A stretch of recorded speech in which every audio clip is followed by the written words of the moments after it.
Did you know the way you make caramel sauce versus chewy caramel is the same approach with only a slight difference?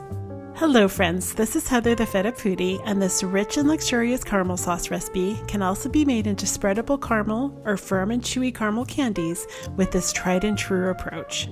Most people cringe at the idea of using a candy thermometer, but it truly allows for precise results. Also, it's the key to making either light or dark caramel or liquid versus chewy caramel. To ensure the accuracy of the thermometer, test it in boiling water before beginning the caramel sauce. I give step-by-step instructions within the recipe post on how to do this. Another secret to always achieving consistent results is to weigh the ingredients before beginning.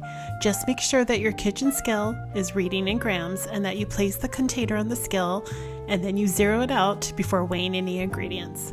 The video shows me weighing the heavy whipping cream and granulated sugar. I also weighed the salt, butter, and glucose syrup, which I'll share more about in a minute. To prevent the sugar in the caramel from crystallizing, it's important to warm your cream to 80 to 100 degrees over lower heat, making sure to stir the cream continuously before beginning the caramel sauce. Now is where the magic begins. Heat the sugar over medium heat, stirring constantly. You'll see the sugar undergo changes until it fully melts. For light caramel sauce, cook to 320 degrees Fahrenheit. For medium, 355 degrees Fahrenheit. And for luxurious, dark copper-colored sauce, cook to 365 degrees Fahrenheit.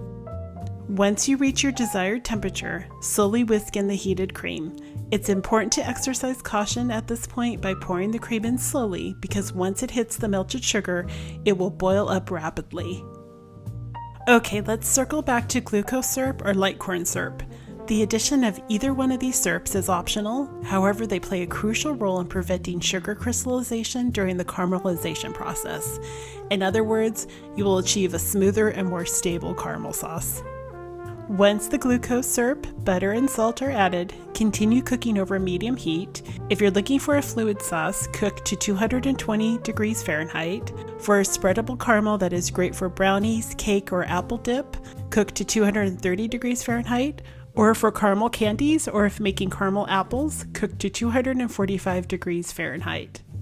For more recipes like this, and for weekly inspiration, make sure to head on over to thefedupfoodie.com and sign up for my newsletter where I share recipes and tips in helping to make cooking from scratch approachable.